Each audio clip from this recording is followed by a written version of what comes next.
16 కళలు సంపూర్ణంగా కలిగిన మర్యాద పురుషోత్తముడు ఆ శ్రీరాముడు. ప్రస్తుతం భారతదేశమంతా శ్రీరామనామం జపిస్తుంది.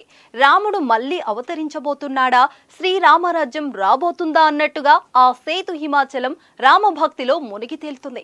ఇందుకు రేపు రామ జన్మభూమి అయోధ్యలో అద్భుత దృశ్యం ఆవిష్కృతం కాబోతుంది.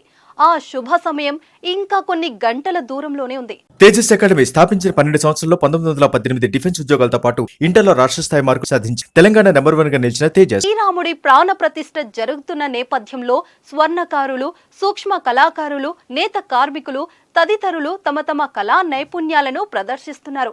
వివిధ రకాల కళాకారులు తమలోని కళను రామునికి అంకితం చేస్తూ వివిధ కళాఖండాలను రూపొందించి భక్తినితో రామునికి సమర్పించుకుంటున్నారు.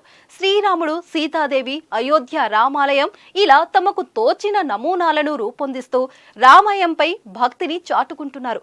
తాజాగా ప్రముఖ సూక్ష్మ కళాకారులు Guinness record holden doctor Guram Dayakar బియ్యం గింజలతో అయోధ్య రామాలయ నమూనాను రూపొందించారు.